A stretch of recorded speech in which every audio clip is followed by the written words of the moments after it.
No nosso último relatório sobre perspectivas gerais, que chamava 100 dias de 2023, onde investir agora, a gente mencionava que ainda faltavam respostas em relação à política macroeconômica e fiscal do novo governo, e os ativos brasileiros tinham até então uma performance muito inferior aos mercados globais. Porém, a gente trazia uma visão construtiva em relação aos ativos brasileiros, porque o nível de preços da Bolsa Brasileira e dos outros ativos brasileiros estavam bastante descontados. De lá para cá, o que a gente viu foi um avanço no arcabouço fiscal no Congresso, já discutimos uma proposta de reforma tributária avançando no segundo semestre, e o que a gente viu é o mercado já precificando um ciclo de corte de juros iminente no segundo semestre. Por isso, a gente viu uma performance muito forte da Bolsa Brasileira, também a apreciação do câmbio e a perspectiva de corte de juros já a partir de agosto desse ano. Olhando para frente, o que a gente mostra é que os ativos brasileiros continuam a ter uma performance muito sólida durante um ciclo de corte de juros, inclusive a Bolsa Brasileira,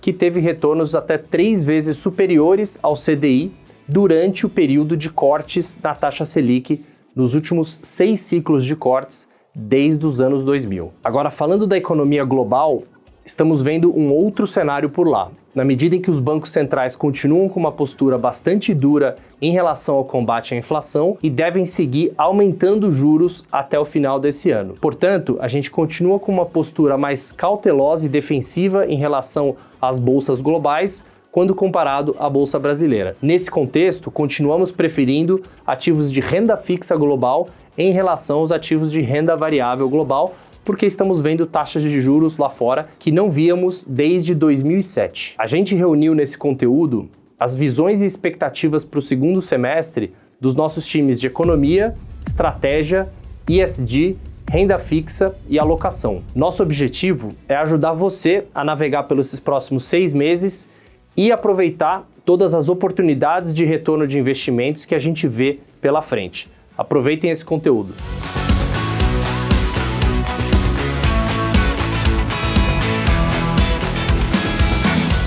Os ativos brasileiros andaram bem no primeiro semestre desse ano, em parte por um ambiente internacional positivo que continuou ajudando o Brasil, em parte também por evoluções positivas de alguns fatores da política econômica doméstica. No ambiente externo, as taxas de juros continuaram subindo nos países centrais e reforçaram a perspectiva de redução da inflação. Junto com isso, a reabertura das economias reduziram os custos de produção, o que reforça a tendência de desinflação no resto do mundo. Inflação menor lá fora ajuda a trazer a inflação para baixo aqui no Brasil também. Além disso, os preços das commodities, ainda que um pouco mais baixos, continuam muito favoráveis, o que reforça o ambiente positivo para fluxo de capitais para países produtores de commodities, como é o caso aqui do Brasil. Nesse ambiente, a taxa de câmbio se valorizou de forma sustentável para um patamar em torno de R$ 4,8 por dólar, algo que deve continuar daqui para frente. No Brasil, as boas notícias foram coisas que não aconteceram. O governo não reverteu reformas importantes, como a reforma trabalhista e a privatização da Eletrobras. O Banco Central se manteve independente, apesar das pressões, e manteve a taxa de juros constante ao longo de todo o semestre, para garantir a queda da inflação. As políticas do BNDES continuaram restritas, sem a expansão de crédito subsidiado, como poderia acontecer. E o Conselho Monetário Nacional não aumentou a meta de inflação, manteve em 3% não só para 24 e 25, como para frente. Nesse ambiente, os riscos diminuíram na gestão da política econômica. Na política fiscal, o novo arcabouço limitou o crescimento das despesas. Ainda vamos ter uma política expansionista, que pode pressionar a inflação lá na frente, mas no curto prazo, os riscos aqui também diminuíram. Dessa forma, a valorização dos ativos brasileiros desse primeiro semestre parece ser respaldada em fundamentos, mas não necessariamente garante que ela continuará para o segundo semestre. Para isso, acho que precisamos avançar mais, especialmente em algumas reformas, como a reforma tributária, que é o que tem maior potencial de aumentar a produtividade no Brasil. A política fiscal expansionista, como eu comentei, pode pressionar a inflação lá na frente. Então nós somos cautelosos ainda com o tamanho da queda de juros que pode acontecer, apesar de que nós achamos que ela começa agora em agosto. Dessa forma, a gente vê o Brasil hoje mais equilibrado, mas com muitos desafios para que esse ambiente equilibrado melhor no curto prazo se traduza numa performance mais forte e mais sustentável da economia brasileira nos próximos anos.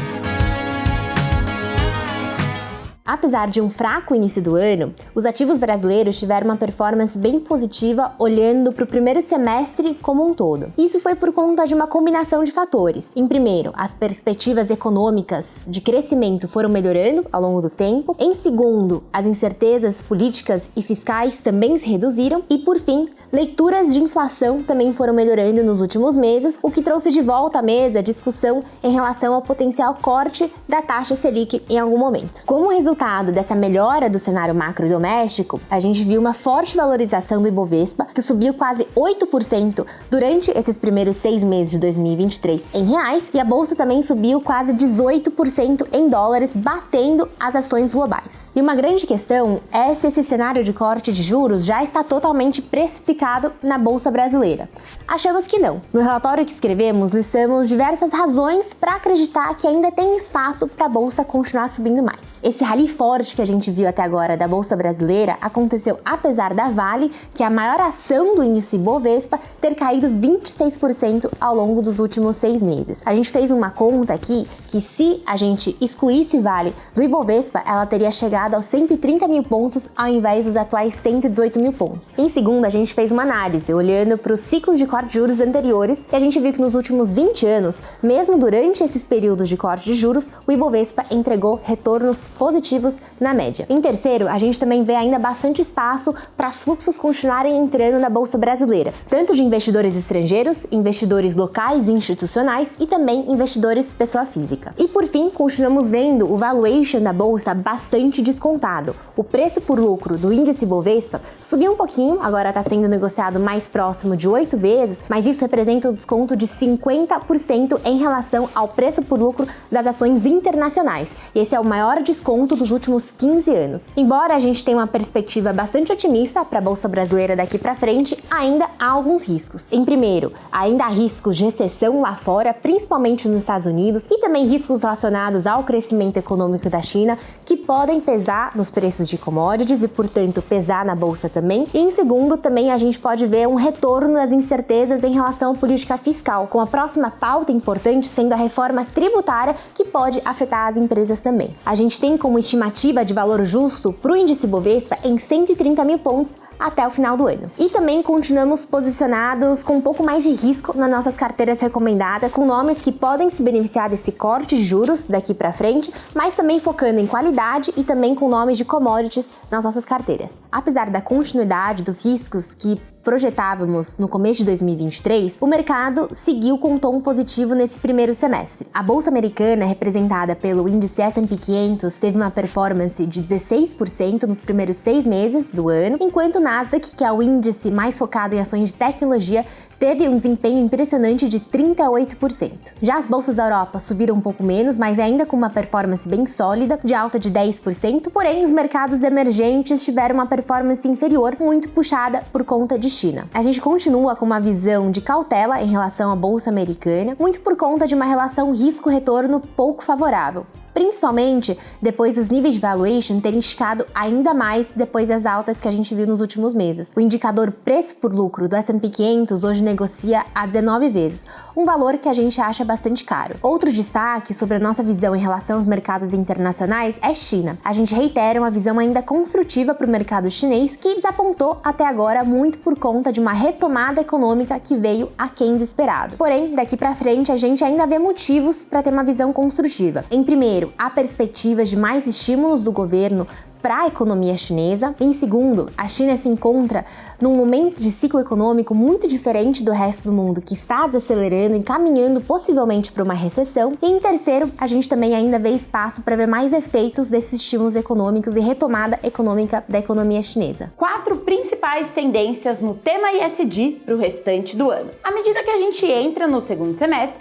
a gente continua vendo a integração dos fatores ESG crescendo, ao mesmo tempo em que o tema mostra resiliência e força. Como a gente costuma dizer, os temas ESG são de longo prazo. mas alguns podem sim surgir com força maior, ganhando impulso e atraindo cada vez mais o interesse dos investidores e das empresas em todo o mundo. Com isso em mente, nesse relatório a gente analisa 4 principais temas que a gente vê como sendo protagonistas dessa agenda à medida que a gente entra no segundo semestre. Primeiro deles, mercado de carbono. A gente já tinha antecipado esse como um dos temas para 2023 e de fato a gente tem visto uma evolução importante na temática, tanto no que envolve o mercado voluntário de crédito de carbono, quanto também o regulado, com avanços recentes importantes por parte do governo e a gente está acompanhando de perto quais são os próximos desdobramentos. Segundo, transição energética. Com a necessidade de aumentar os esforços para reduzir as emissões globais de gás de efeito estufa, a transição energética tem sido colocada no centro das atenções. Falando com os investidores, fica clara a percepção de que eles estão gradualmente aumentando a exposição de seus portfólios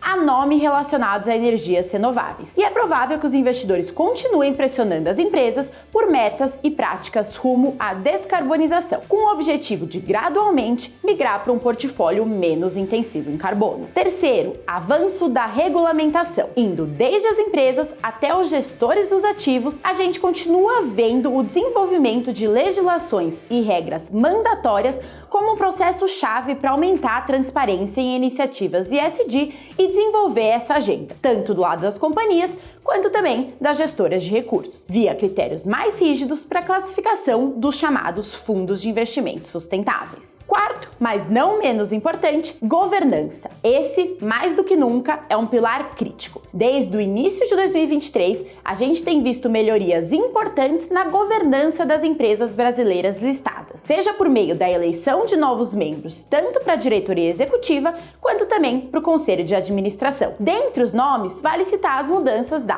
CCR, Açaí, Ambev, Ambipar, sendo esses alguns dos nomes dentre vários outros exemplos. E vemos esse como um movimento que deve ganhar força pela frente. Em apenas 6 meses, o cenário na renda fixa passou por diversas mudanças. Começamos o ano indicando cautela devido aos riscos fiscais e logo depois, o caso Americanas elevou a percepção de risco no mercado de crédito. Este evento foi seguido de outros, tanto no mercado local quanto no mercado global. Agora, passado o primeiro semestre, alguns riscos parecem ter ao menos diminuído, como por exemplo a preocupação com a responsabilidade fiscal do novo governo. Além disso, o mercado de crédito privado passou a indicar menor aversão a risco. Observamos uma queda gradual nos prêmios de risco, mas ainda assim permanecem elevados. Apesar da melhora, mantemos nossa recomendação de cautela, optando por títulos de empresas com boa qualidade de crédito, preferencialmente de prazos não muito longos,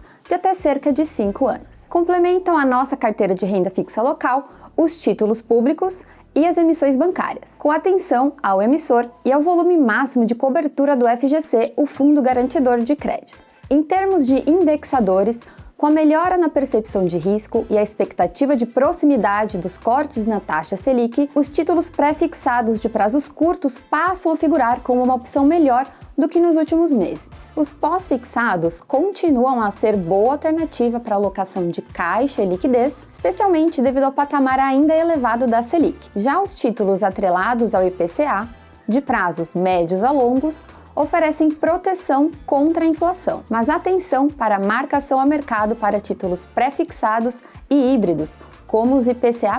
Quanto mais longo o título, maior será a sensibilidade às oscilações de mercado antes do vencimento. Por fim, a renda fixa internacional se apresenta como uma opção de diversificação que permite proteção da carteira por ser atrelada ao dólar. É possível investir em treasuries, conhecidas como livres de risco, recebendo rentabilidades elevadas a partir de 3% em dólar. No caso dos bonds, a cautela também é necessária. Aconselhamos a busca por ativos de emissores com boa qualidade de crédito, conhecidos como high grade. Além do risco de crédito, por serem pré-fixados, é preciso estar atento à marcação a mercado e também ao risco cambial. De maneira geral, apesar da melhora do cenário para ativos de maior risco, continuamos a enxergar diversas oportunidades na renda fixa, tanto no Brasil quanto no mercado internacional. Nas carteiras recomendadas de alocação, temos o desafio de combinar todas as classes de ativos de acordo com os diferentes níveis de risco e horizontes de investimento, de forma a elaborar portfólios diversificados e eficientes. Como pudemos perceber, os mercados global e local reagiram de formas distintas aos principais acontecimentos e dados nesse primeiro semestre de 2023, fazendo com que não fosse nada trivial tomar grandes riscos tanto nos ativos internacionais quanto nos ativos brasileiros. Por ora, continuaremos mais defensivos na parcela de investimentos internacionais, com exposições menores do que a média histórica, porém acreditando ser imprescindível manter alocações estruturais em ativos globais. O tom de cautela segue mais firme em renda variável internacional, com uma perspectiva mais desafiadora para ações das bolsas de países desenvolvidos. Nossas alocações entram na segunda metade do ano mais diversificadas geograficamente, olhando não só para Estados Unidos e Europa, mas também para alguns emergentes que podem se destacar, como o próprio Brasil. Nesse contexto, alguns fundos multimercados globais têm nossa preferência por terem menor dependência de cenários direcionais de alta ou de baixa. Além deles, títulos americanos de renda fixa estão com taxas extremamente atrativas. Fundos de renda fixa internacionais também podem complementar essa exposição, tomando cuidado com pioras nos defaults de empresas mais arriscadas, chamadas high yield, e na possível abertura dos spreads de crédito que podem ocorrer à frente. Entramos na segunda metade do ano com uma visão mais construtiva para o Brasil e as carteiras recomendadas refletem essa visão não só com as perspectivas de curto e médio prazo mais positivas para a renda fixa pré-fixada e renda variável brasileira, mas também com maiores exposições a essas classes de ativos se compararmos com o final do ano passado. Isso sem falar nos fundos imobiliários, com destaque aos fundos de tijolos, além dos multimercados e investimentos alternativos e líquidos via Private Equity, Venture Capital e crédito estruturado. De forma geral, eles contribuem no alongamento do horizonte de investimento e melhoram o perfil de risco dos portfólios com ativos menos correlacionados entre si, mais construtivos com o Brasil, sem euforia, um pouco mais temerosos com os mercados globais, porém sem pânico. E assim, entramos na segunda metade de 2023.